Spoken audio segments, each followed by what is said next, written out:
Our students spend the fall semester in Raleigh and the spring semester in Paris.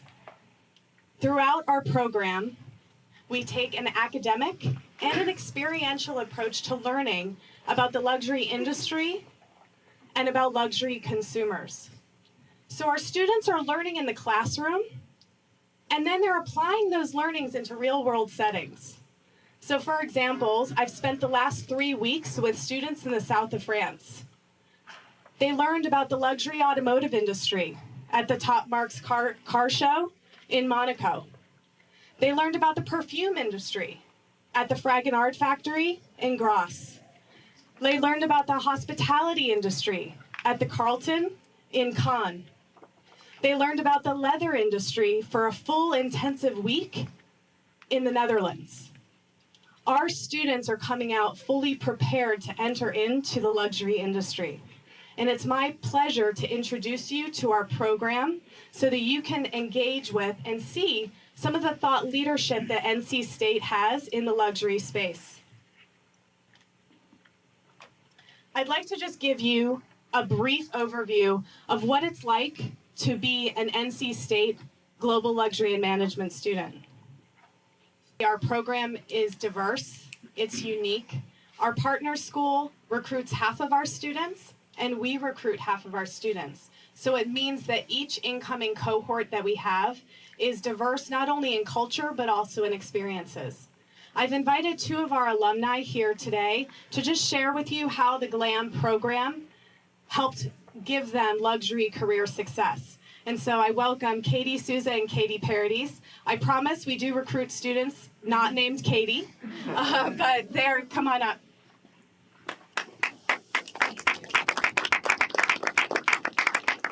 Hi, thank you.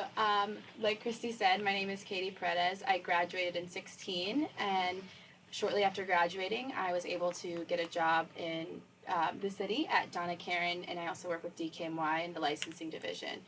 I think that this program really prepared me because it gave me the platform to speak about so many different things and so many different experiences that I didn't have with just my undergraduate degree. And when you're interviewing among a sea of people. And so to be able to speak to so many different things that you don't even understand the depth of, just from having surfaced it in your degree, I think is something really powerful and really was able to set me apart in the interview process. I think something really important as well to explain, and I really love to tell people about this GLAM program, is that when I was interviewing, I spent a significant amount of time during my interview process talking about the GLAM program. Every single time, people wanted to know more about this program, and although it's such a small program and they hadn't heard about it before, they were very interested once they saw it, and they were interested in why I was interested in it, and that gave me such a great springboard to talk about my passion for the industry, which is really why most people enter into this program. And it gave me the opportunity to talk about why I chose to continue my education and the knowledge that I gained from this program. So I really want to emphasize how important it is that, yes, it's a small program, but once anyone hears about it, they really want to know more, and it's something that people are very interested in and interested to see how it's going to continue to grow.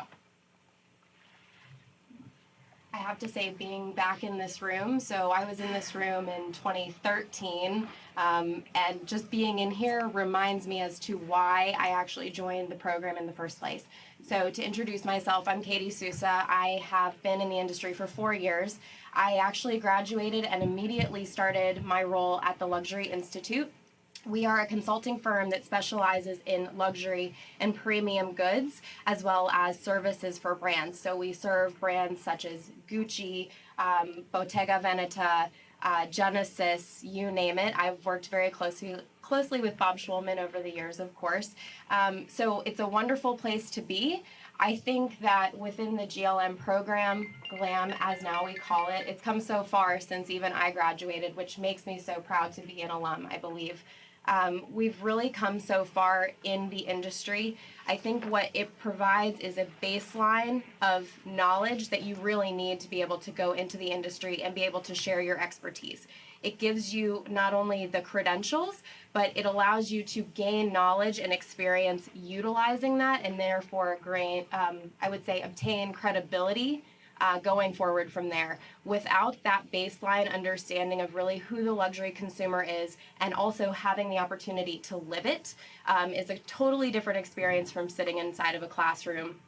And you have the credibility from there to be able to speak to executives and feel comfortable and confident in what you're saying. So I definitely have to thank you, Christy, and it's a wonderful program. Thank you.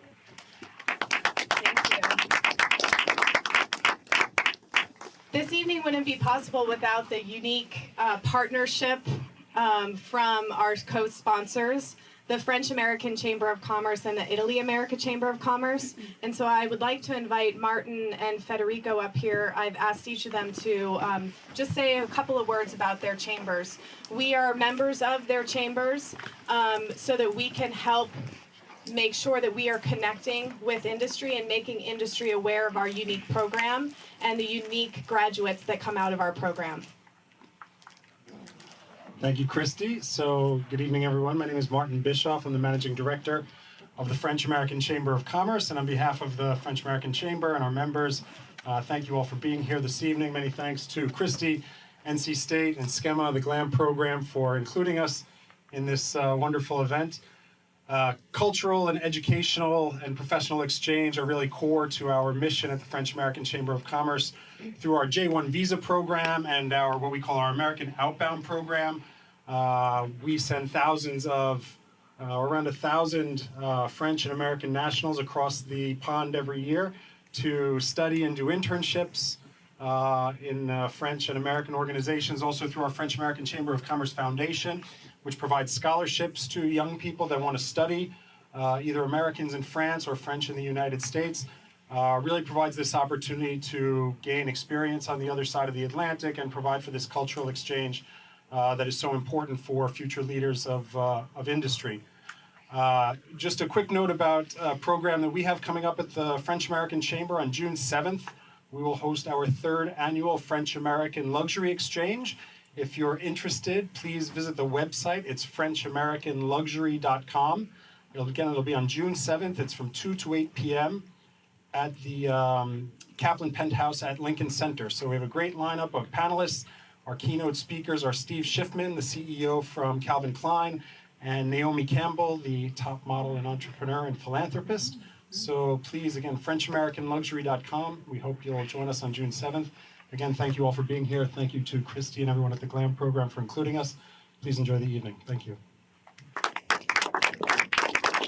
Well, I guess Martin already said pretty much everything. My name is Federico Tozzi. I'm the Executive Director of the Italian Chamber of Commerce. We have been working together with Martin for many, many years, and we organize seminars in the luxury industry.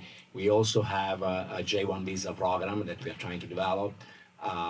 We organized, we are working with the Marketing Luxury Council.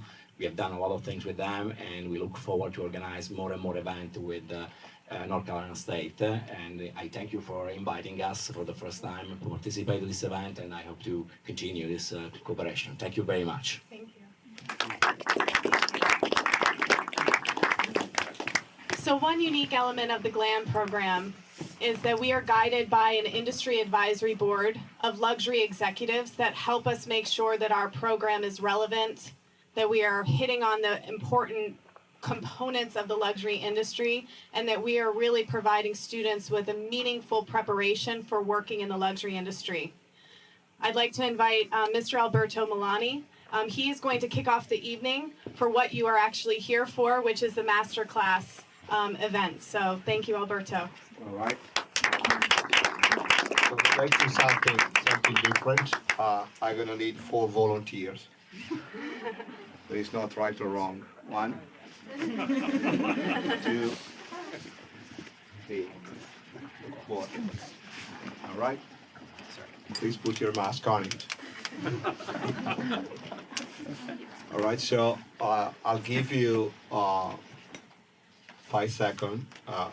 Maybe 10 seconds, let's say. Each of the questions I'm going to pose are very easy questions. There is no right or wrong. So now you're not anymore a human being, but you pick and choose an animal that you want to be in the jungle. And then I'm going to touch each of you to answer. Okay.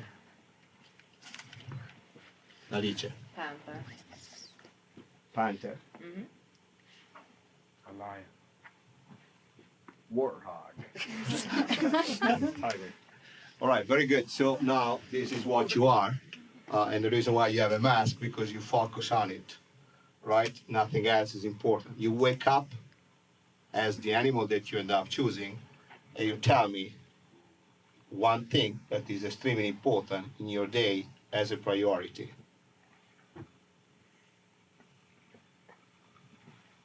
To hunt. To hunt, Yeah, right? for food and substance. To hunt. I come back to you. Boarding the hunters. All right? Food. Food, okay. To hunt. Sure. So let's say hunting is something that we cover definitely. You have to wake up in the morning, you have to provide yourself with some food in any way or form. Okay. Anything else come to your mind? Well, continue the species, of course, that reproduce. Correct. Anything else in your mind? Being able to provide for my family and Very being good. the king of the jungle. Very good. A place to sleep. Very good. Very I was good. gonna say- Very good. Anything else? Shelter. Shelter. So let's say that you're looking for food. You're looking for a place to sleep. You're looking for protecting your family somehow. Even if you are the king of the jungle, you really have some enemies, so you have to protect yourself and the family.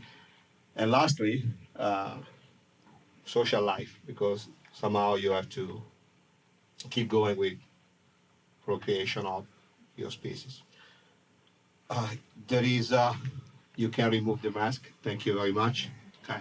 So this is what are the four major reasons why we are interacting in marketing. Anything that is coming out of marketing is either related to food, to your family, sex life, or your house. Those are the major points. There is something else that digital revolution changed dramatically. And purposely, it's not something that's important for the animals, it's extremely important for the human being. How to be relevant. If you are a lion, definitely you have a shelter. Have you ever seen a lion with a conditioning shelter or a patio or a swimming pool? No, it's a shelter, so that's what it needs, okay? For the human being, it's different. It's not just the need of being protected by shelter, but is the need to be recognized by peers. Therefore, you want to have a better house. And if you have a better house, you want to have a larger house. And you want to have a swimming pool, and you have to have whatever, okay? So that is moving from a need of protecting yourself with a shelter into something that is evolving into luxury, which is really something that is pushing you to do more. So what we are trying to get through the NC State, and so far we did a great job, is preparing the students in two ways. One is a basic part of the business, so you really have to understand basic factors in marketing, which are related to what I told you before as an example, as a very basic example. But then you have to take it to the next step, which is basically the digital part, how to be relevant to that, how to network with a great number of people that are gravitating around the Masterclass program, but also to understand how the new language will be relevant. So you understand that the digital social media revolution has been based on likes. So you put a picture hoping that somebody will like it, right? Otherwise, why you put a picture? So it is the fact of somehow asking a validation to the fact that whether or not what you have to say or what you appear is relevant. Your picture is not good enough, so you're going to use Photoshop to make it better. As a matter of fact, cosmetic surgery is going to that direction, so they try to replicate through injection and through any kind of intervention that women probably are familiar with, the same kind of look. That is how you want to be. So not only you put a picture that is being somehow alterated by Photoshop, but also in the real life, you want to be the same. And therefore, you intervene on cosmetic surgery. Those are very basic and funny example of saying that we really need to have a different kind of language that still will have a basic element of managerial background, but creativity and a new language needs to be learned. So we are navigating to a different kind of era, and thank God we have young people to help us because it's a different world. And we have one of the best people that we can provide you tonight, Kara, that will tell us how everything around luxury is changing. All right, thank you very much.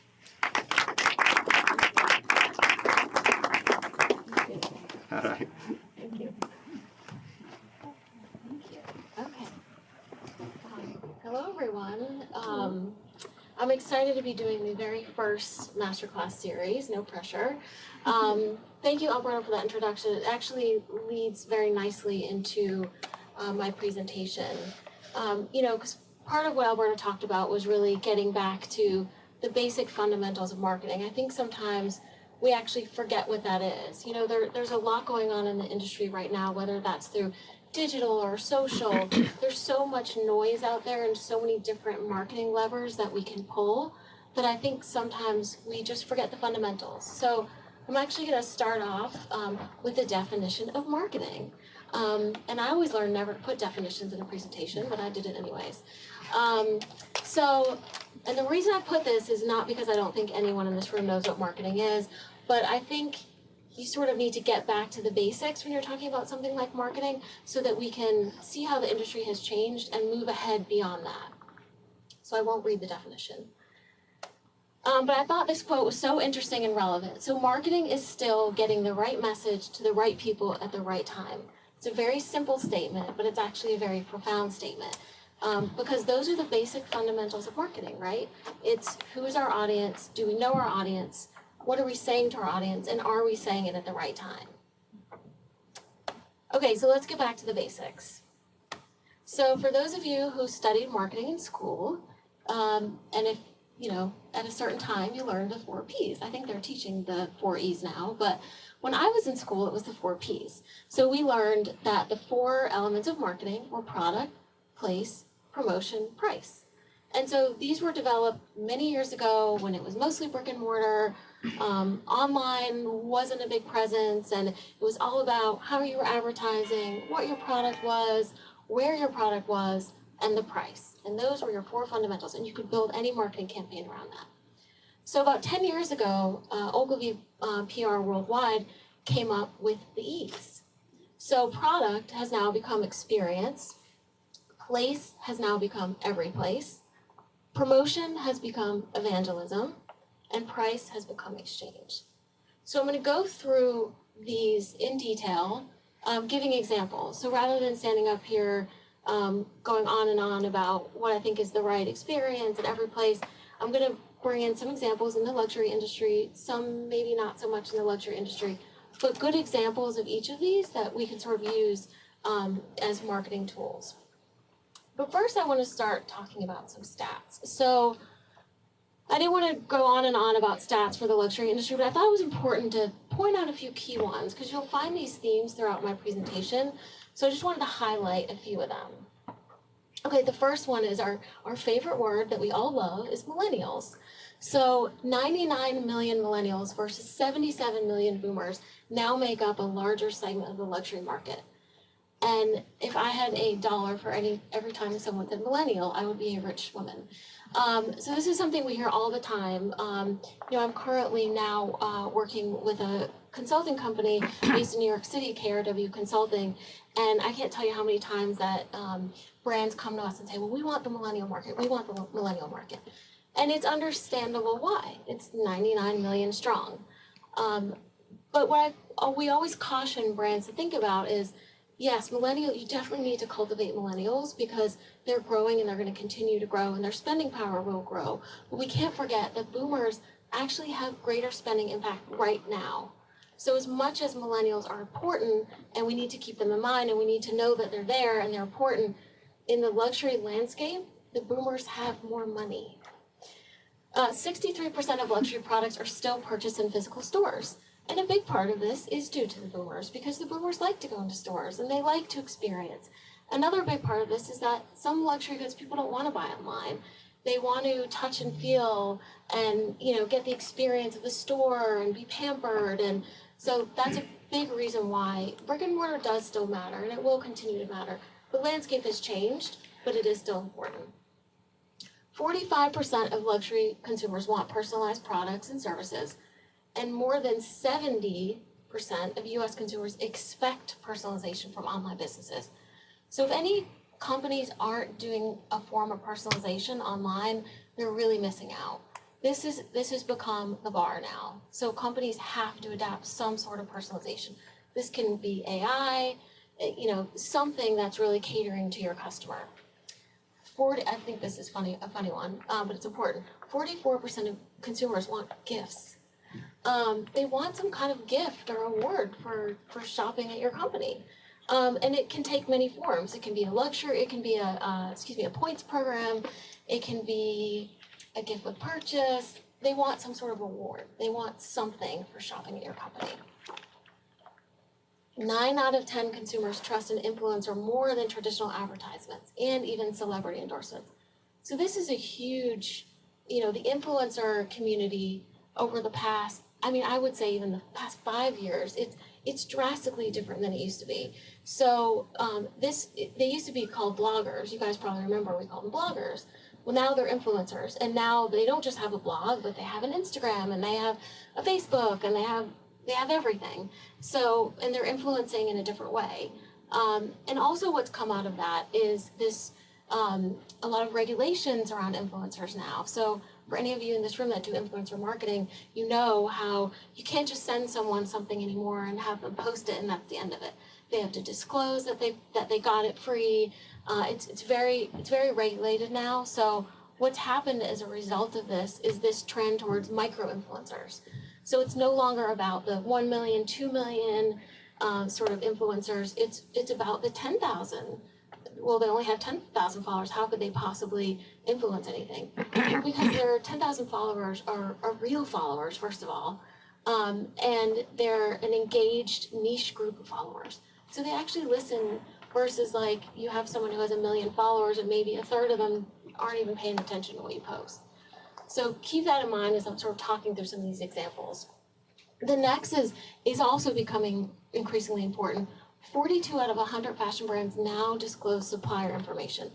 So this is something we will continue to hear about, and I suspect that this number will go up significantly even this year. So what this means is consumers want to know where their products are coming from. They want to know if they were made in a sweatshop, or how do they dispose of their products? Is it sitting in a landfill?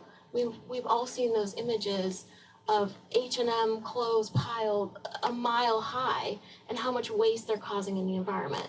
This is being pushed by millennials. They're the ones that are really taking a stand on wanting to know where it's coming from. Ironically, they're also the top consumer for H&M, but that's another thing we'll talk about. So this is important, and it will continue to be important. Lastly, I think this is another really important statistic. 75% of fashion retailers plan to invest in AI. That's unbelievable. So what that means, so AI can mean anything from just collecting consumer data to artificial intelligence actually interacting with customers. So AI is a great tool and that every brand should be using to gather customer data and tailor the output to the customer. Where it can get tricky and where I think brands tend to jump the gun is when they use AI to interface with the customer. Some of you may have heard about the Microsoft chatbot that started spitting out racial slurs. And this is Microsoft. They're a company that should be able to do a chatbot and have it work. And a similar company, Everlane, instituted a chatbot on their website, and it was a complete disaster. It wasn't answering the correct questions. It wasn't making any sense. So, I caution companies to be careful how quickly they try to push AI on customers before the AI really aligns with their brand.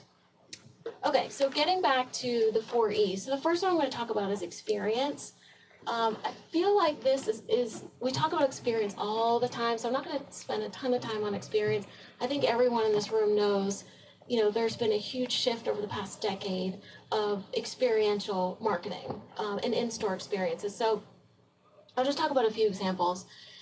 This was a campaign that Hermes did actually all over the world. They had pop-ups in Switzerland and the UK and right here in New York. And they did an Hermes laundromat. I don't know if you guys are familiar with this, but basically you could bring one of your scarves in, and they had 4 color options that you could dye your scarf. And you could also purchase scarves at the pop-up, but you could bring a scarf in that you've owned for 10 years and make it a different color. And so besides being highly Instagram worthy, what that did is just connect consumers with the brand, create some excitement, got a lot of publicity, a lot of buzz, people were talking about it. So for brands like this, it's just a great way to interact with their customers and provide them with a really unique experience. So Hennessy, maybe some of you in this room went to this. Hennessy did a pop-up in Brooklyn last year where a consumer could go through the entire process of how cognac, the Hennessy cognac is made. And I learned a little bit about cognac by reading about this. But they were basically the guests were ushered through different rooms. So the first room was like you were in Cognac, France, and there was rain coming down, and you were in the fields. And then the next room you walked through to see the process for how it was fermented. And then the next room had the pipes that they actually used for the cognac, and then the barrels that they used. And then you finally get to taste it at the end. So this is just another example. Oh, does Hennessy need to do that? Everyone knows what Hennessy is, right? But do people know how it's made? Are people connecting with the brand on that level? Probably not. So something like this really connects people with the brand, and it creates brand evangelists from something like this. Okay, I'm not going to attempt to pronounce this for my French friends. I don't want to embarrass myself. But Louis Vuitton did a pop-up in New York City this past fall where they showcased trunks from their, vintage trunks from their collection. It was a beautiful exhibit, got a lot of press. They weren't even selling, and this is, you think, oh, they're not even selling current product. It wasn't about selling. It was about creating an experience for the client and the client connecting with the product. This is a highly successful thing for Louis Vuitton. Okay, the next one I'm going to talk about is Glossier, and yes, that is how it's pronounced because I asked my millennial friends, and it's Glossier. Glossier is most of you should know what it is, but not sure. So Glossier was a highly disruptive beauty brand that came onto the scene because what they did was sort of cut through all the noise that can be the beauty world. So what I mean by that is traditional beauty brands will push out beauty products based on what they think their clients need. The clients need this, and they need this type of mask, and this type of color, and this type of, etc. So Glossier was started by, she was actually a blogger, an influencer. She had a blog called Into the Gloss, and it was very popular and successful. And what she noticed was that a lot of her, the customers that engaged with her blog, there were certain things they wanted. They couldn't find a blush that they liked, or there were too many choices. So she started thinking, okay, well, there seems to be an opportunity for just, telling consumers this is the blush you need to have and this is the cream you should have. So she started a line called Glossier, and Glossier, sort of teeters on the luxury level. Most of their products a lot of them are under $50. But it was very disruptive because she was listening to her customers, finding out what they wanted, and creating products built around that. So they recently launched a fragrance line, and it is called Glossier You. And I have a short video I'm going to show you guys because I think the thing that Glossier did was they created mini brand evangelists. So we're gonna talk about evangelists a little bit later. but it became a cult following because finally somebody was listening to them. So their biggest customer base is the millennial customer base, and they only have on average about 12 to 15 products at a time. So instead of looking at 75 creams, there's one. And instead of 75 lipsticks, there's one. So that's what Glossier does really well. Not to mention their shops, if any of you have ever been in them, they're millennial pink. They're very Instagram worthy. So it very much spoke to their client. So this was a pop-up that they did in New York, and they did them in a couple other locations. And the reason I wanted to, it's an interesting video. The reason I wanted to show it to you is, so this is a beauty blogger that's talking about her experience going to the Glossier U pop-up. It's fascinating to me how something like just someone putting their hands through a hole and spraying perfume on you, she had a very unbelievable experience at that pop-up. So, you know, the reason I wanted to show this is because Glossier really knows their customers. They know that that's something that's really clearly going to excite their customers. You know, I don't know that a baby boomer would walk in there and have the same experience. That's just my guess. But, you know, it covers a few things. Brand evangelism, because she obviously posted this video. I found the video. I'm sure she told all her friends she purchased a perfume. So this is just a good example of creating an experience, creating mini brand evangelists that go and talk about your product, and then posting it online for the world to see. Okay, so I wanted to put an example of an online experience on this as well. So, you know, we talk a lot about in-store experiences because they're competing with online, but Net just recently launched, and some of you may have seen the press release, an online luxury jewelry hub. So it just launched, and they're selling, you know, brands like Cartier and Piaget, so higher-end brands that you wouldn't traditionally think to buy online. So how Net is creating an experience around that is they're offering 24/7 a concierge service where you can call at any time and ask questions about the jewelry.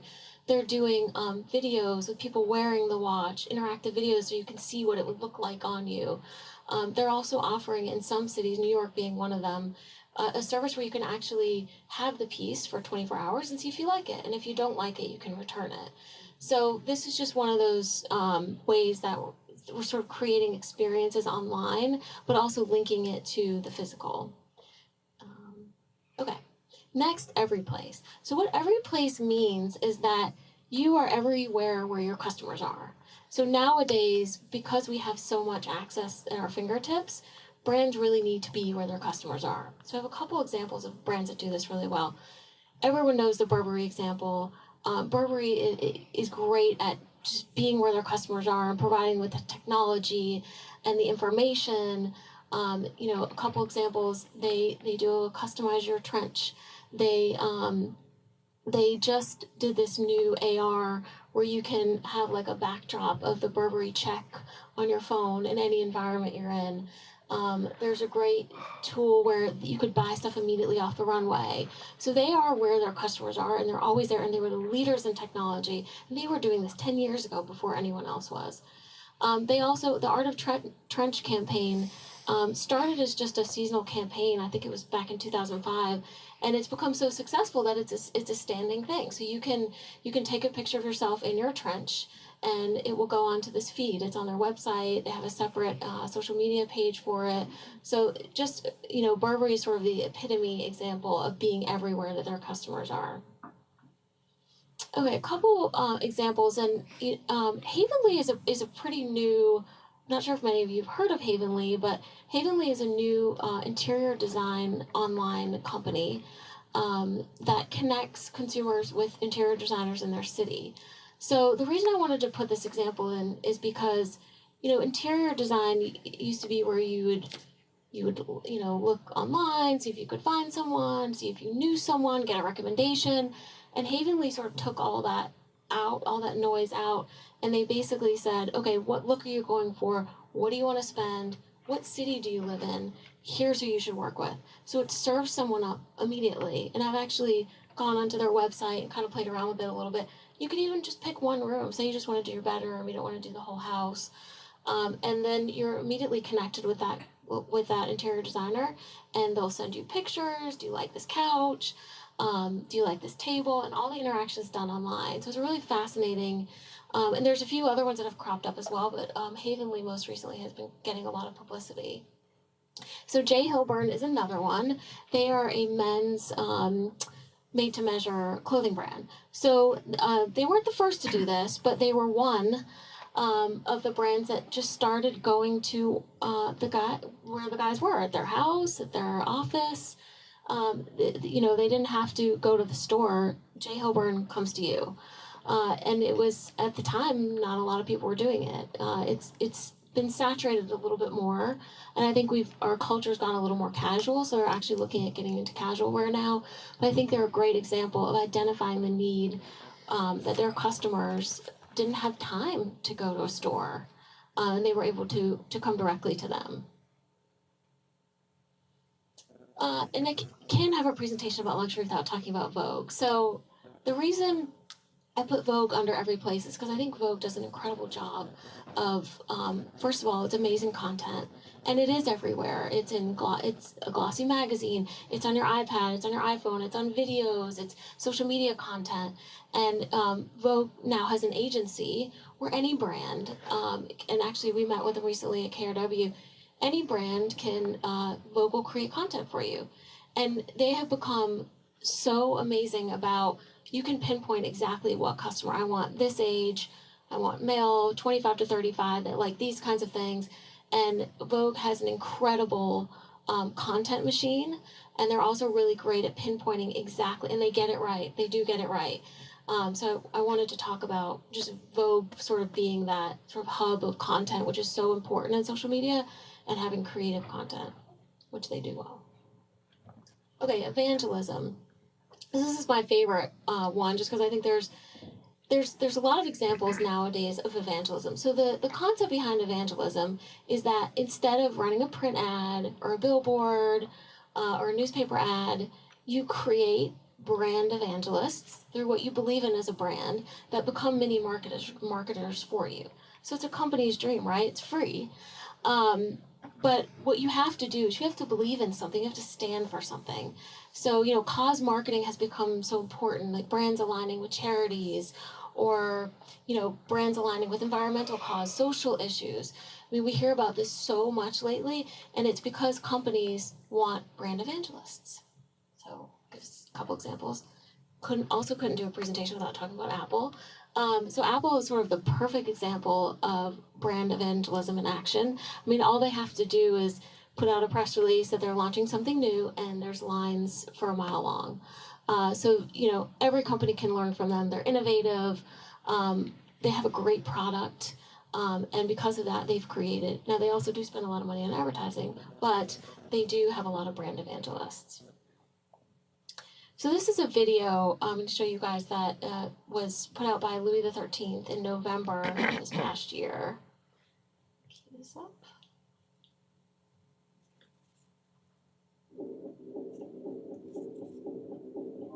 So what do you guys think? I mean, it's interesting. When I saw the article about this, I was trying to look back at Louis XIII's past history with environmental concerns. I couldn't really find anything. So, I think it's fantastic when brands take a stand like this and bring awareness. But I think we also want to caution brands, is this something that's really built into the brand's DNA? And do they really practice what they preach? It's one thing to say you believe in the environment and to do a cool video campaign and have an event. They did a huge event. But are they really, how are they really helping the environment? It's interesting. I don't know a lot about the company, but they did get a lot of PR buzz around this. But I think, the millennial generation specifically that's really been pushing sort of these environmental concerns, I think this would be compelling to them, but I think they would question, well, what else are they doing? How are you actively participating in helping the environment? I don't know the answer to that. They may be, but I could not find anything. Okay, so this was another one. This was an ad that ran in a lot of major newspapers, including the New York Times, for Patagonia, and the title was "Don't Buy This Jacket." So, what advertising agency suggested this tagline? But what this talks about is not putting waste into the environment. So instead of buying a new Patagonia jacket, wear the one you already have. We know you have one and you love it and you've been wearing it for years. Don't buy a new one every year. So it's part of Patagonia's company DNA. They were founded on people who love to explore and travel. And the environment is really important to Patagonia, and it has always been. So they register very high on the authenticity radar because of this. They really do practice what they preach. So I have another short video to show you from the founder of Patagonia. So in 44 years, Patagonia had never done a TV ad, never, in 44 years. And they spent $750,000 on this spot. And it didn't talk about buying a jacket at all. It didn't even talk about buying any of their products. So this is a true example of evangelism. They live it, they breathe it, they mean it, and because of it, their customers are engaged, and they tell their friends who tell their friends. It's created a community of evangelists. Got to include these guys when we're talking about evangelism. So streetwear has become so important in the luxury industry. And it's interesting because there aren't huge advertising budgets behind these brands. They tend to start off as very small niche brands. And as these brands have grown, I mean, Supreme, I think probably most of you in this room have heard of Supreme. They just did a collaboration with Louis Vuitton. They're literally doing collaborations, it seems like, on a monthly basis. But probably what most of you don't know is Supreme's actually been around since 1994. Started as a skater brand in Soho, I believe. And they had a very niche following. It really catered to the skater community. They sort of, over the years, slowly grew. People were starting to notice and catch on. About 10 years ago, they had a shirt that had the Louis Vuitton cut signature pattern on it. And Louis Vuitton gave them a cease and desist and said, you can't use our logo. Ironically, they partnered with them last year, and the collection sold out in minutes. So what happened was people started to take notice. There was this niche cult-like following of people that would buy anything with Supreme on it. Same thing happened with Vetements, same with Yeezy. Off-White, Virgil Abloh, who's the founder of Off-White, is now the head of creative menswear for Louis Vuitton.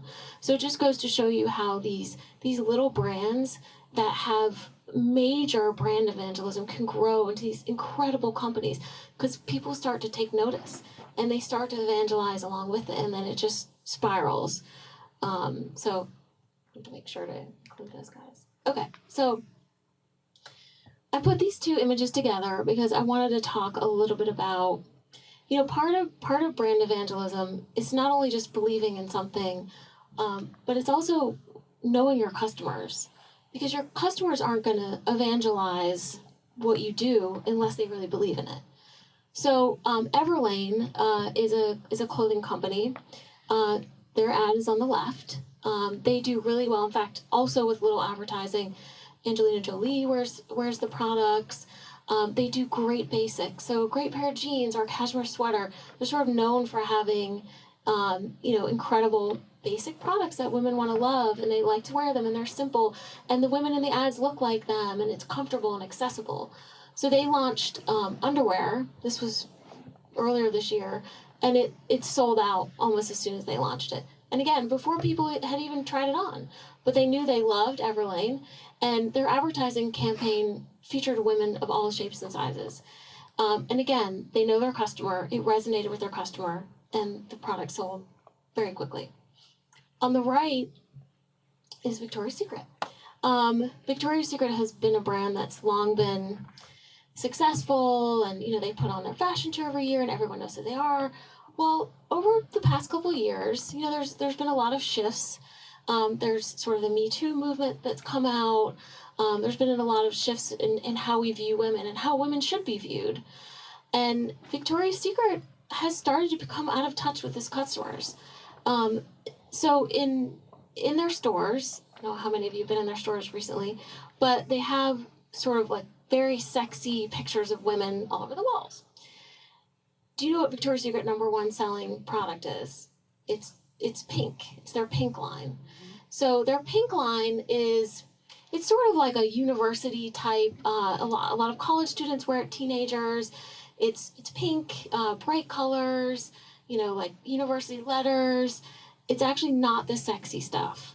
So they're starting to create a disconnect with their customers. And parents were actually complaining because they were walking into Victoria's Secret with their 13-year-old daughters and seeing over-sexualized pictures of women. And it was making people uncomfortable. And so people started talking about it, and it got picked up on social media. And so Victoria's Secret actually hasn't really changed their advertising. So, this is a brand that they have a good product, but they really need to listen to their customers. And by not listening to their customers, I think the last Victoria's Secret show that aired, I can't remember the exact figures, but it was down significantly, more than half, are no longer watching the show. So that just goes to show you that they have not evolved with their customer. Okay, the last point I wanted to make is, it used to be when I was in school learning marketing, we always talked about aspirational. You have to be aspirational. You have to be aspirational. Show the beautiful couple and this is what people aspire to be. But there's actually been a shift. It's actually not about aspiration anymore. It's about inspiration. Because you know what? A lot of these luxury brands, the customers, they don't need aspiration. They can afford the products. They want to see something that inspires them.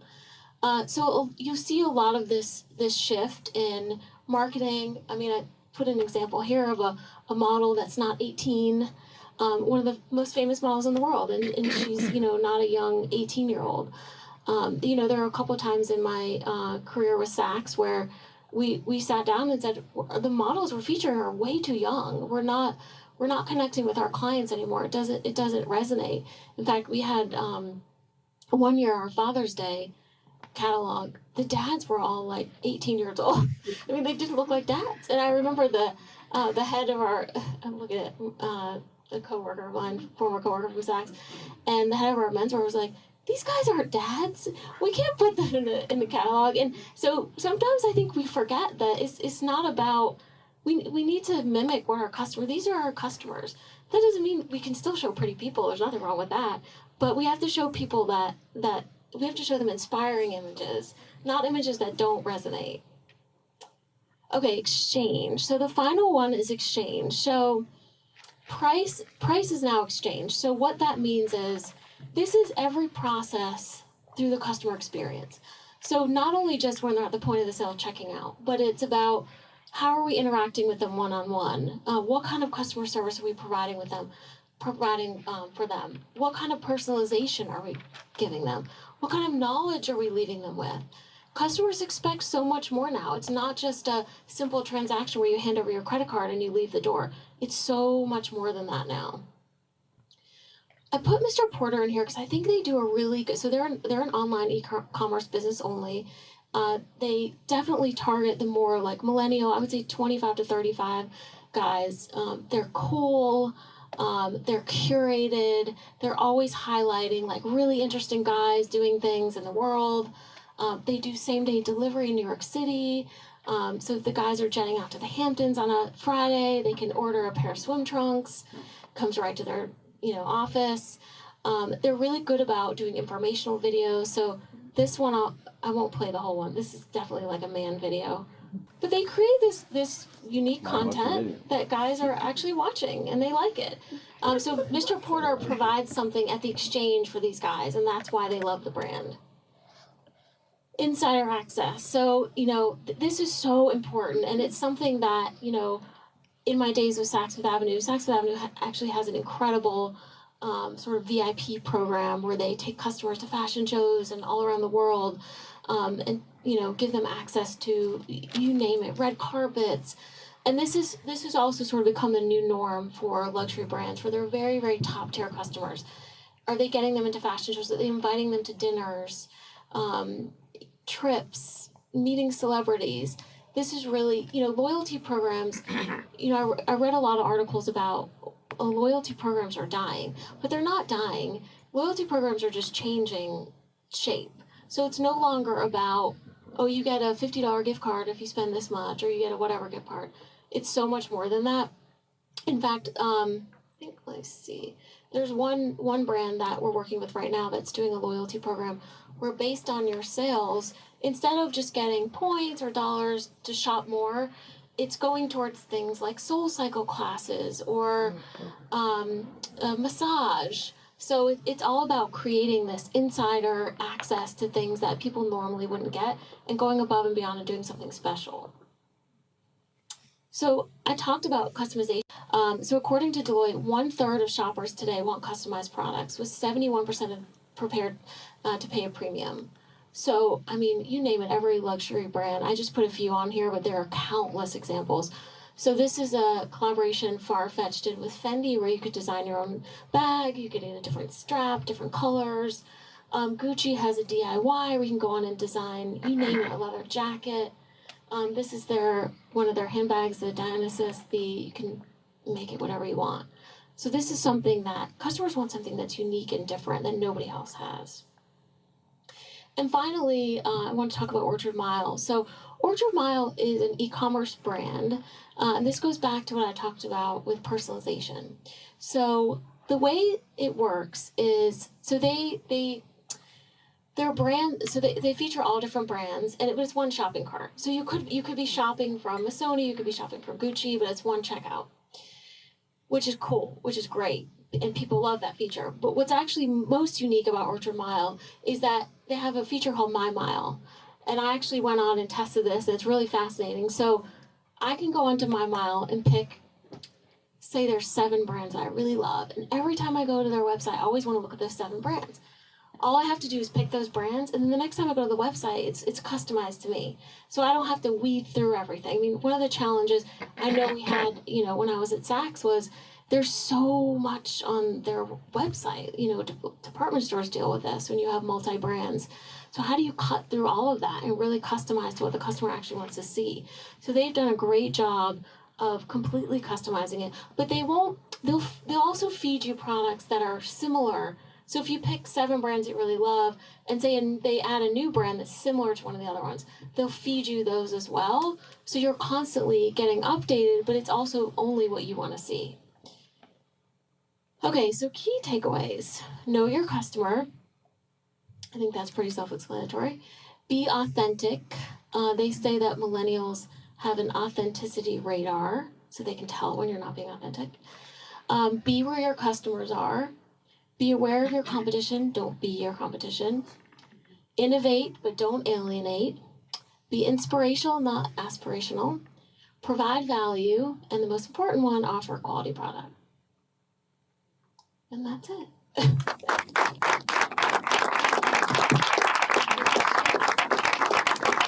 Does anyone have any questions? Happy to answer. Thoughts? A question for you. Yeah. So, in working in a consulting Sorry, working with a consulting firm, we do the same thing. I think from a luxury standpoint, a lot of brands, when you're working consumer goods, for example, they have a lot of consumer data. That's how they physically create products based on consumer data. In luxury brands, I have found over the years that they really don't know who their customers are. They think they know and they have an idea.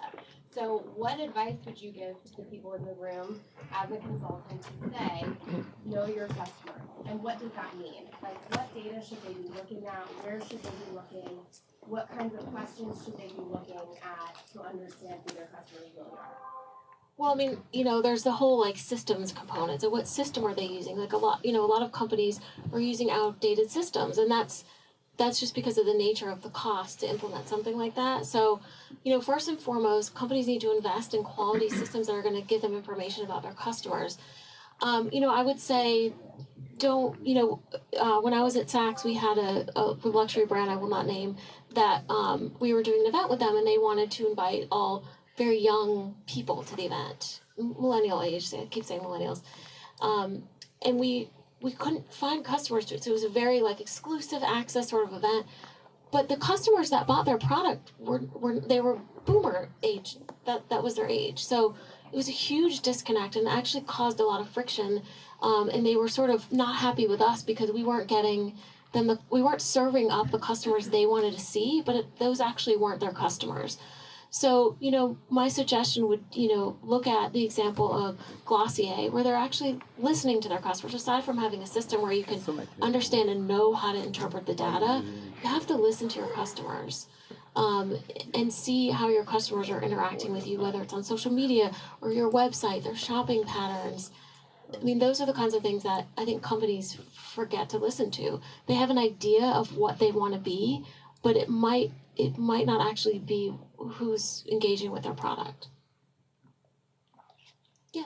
There's one thing you didn't touch on, which is I feel very important. When you say customer experience, I mean, going to a VIP event and all that, it just smacks to me as we want you to shop or get more. Yep. But there's the after experience whereby if you're not happy with something, and everybody can have that experience, how you are treated. I mean, I had a pair of new boots. So my dog ate the little tab at the back. I just wanted to have it repaired, so I called the company and asked, would it be possible to do that? Oh, your dog has very good taste, she said with humor. Here's a FedEx label, and I'll give you a new pair. I mean, unexpected and very, very nice. Right. And I think that works well. Yeah.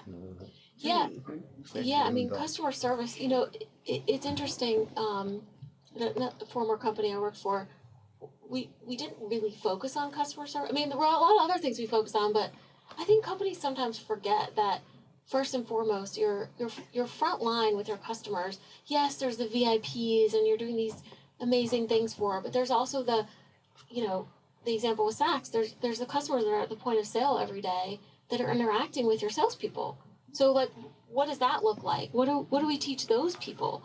Because as much as we put on social media and as much as we put on online, that interaction, I mean, that obviously made an impression on you. That kind of interaction is where brands can lose customers without realizing it. So I think that is important. I just wanted to ask you about sort of baseline communications about the brand, right? You talked about knowing your customer, being authentic to who they are, but how do they set communication baselines, right, for the brand communication? And how does that interact with, social and data from your perspective? You mean how should brands communicate? Yeah. So I'm trying to say this a different way. If there's a foundation of communication on what the brand believes in and who they are, how do they harness that with the trend of, who, with the challenges that you're talking about? No, I think that's a good question. So a lot of the companies that I have worked with through my consulting business is they don't really have an established brand identity. So I think, one of the first exercises I usually do with them is, what are your core values? What are the words that you always say? There's a company in Raleigh that I'm working with. They're actually they do luxury repair. So they would have repaired your boots as well. But they do luxury repair, and they're great at it, and they're artisans, and they're it's been passed down for generations. But he wasn't really telling that story. So I think every company should set a baseline of what they believe in. That's not to say that things change, the environment changes, social and political issues change, but I think there's a way to sort of morph that through your core values. If you set those ahead of time, it's okay to be, we talk about always on marketing. That's a big thing in fashion right now.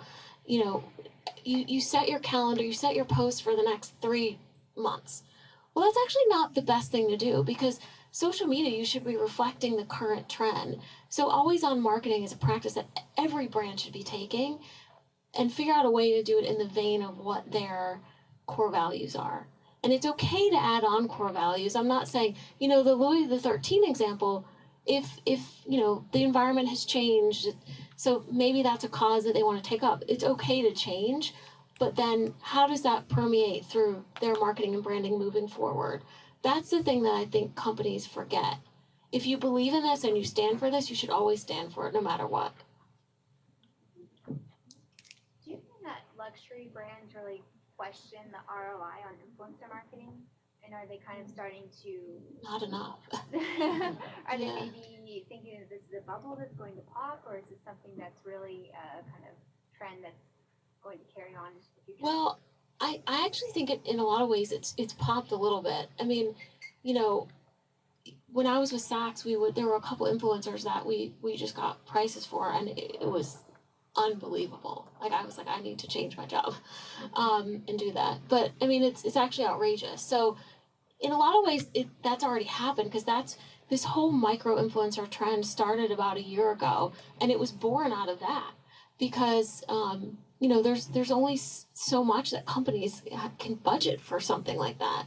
So I think we're going to continue to see this micro influencer trend is going to continue to grow. I think influencers may change shape a little bit. I think influencers are going to become more niche in what they promote or what they target, because when you're sort of trying to be everything to everyone, it doesn't really work. So yeah, I mean, I think influencer marketing is an interesting space to be in right now, because it is changing. But it still works. That's why people are still doing it, because it still works. So, I mean, we'll see. When, you know, Kylie Jenner tweeted that thing about Snapchat, company almost tanked. So, I mean, you know, influencer marketing works. People are influenced by these major people. So it's just figuring out how to navigate that and doing one that's right for your brand, and not jumping on the bandwagon of an influencer that maybe isn't right for you. Hi, you mentioned a certain percentage of companies are investing in AI. Could you give an example as to what they're looking at?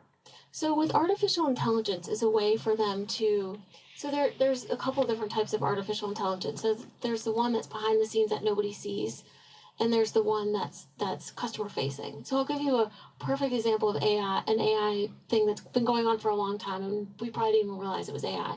So when you go to a website and it says, maybe you've gone back to this website a few times and you start seeing products that you've looked at prior. That's AI, something as simple as that. So it's serving up, it's reading intelligence about that particular customer and using algorithms and data to personalize their experience. So that's AI in its simplest form. And then you come to, you know, I was in the DC airport last month, and there was a little robot that was greeting people at this restaurant.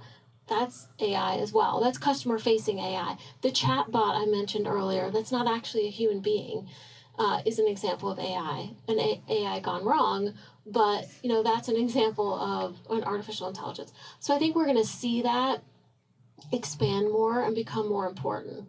And look, at the end of the day, people are using it to understand their customer shopping patterns better so that they can make their experience better. Thank you. Anything else? Thank you. Thank you, guys.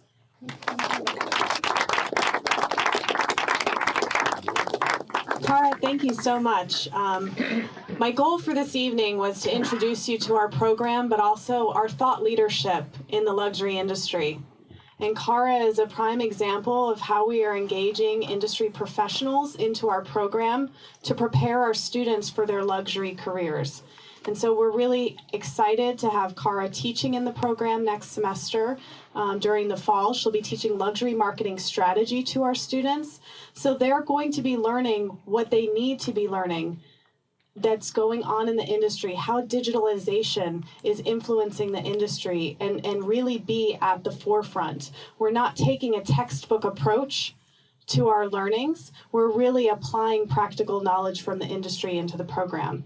Cara also serves on our industry advisory board, and so she is also helping us guide the program in other ways as well. So thank you so much. We appreciate you all being here. We hope that you will join us on the 4th floor. We have drinks and passed plates, and there's 2 elevators that we can take to get up there. So I look forward to engaging with all of you. We do come to New York City with our students every fall for 3 days.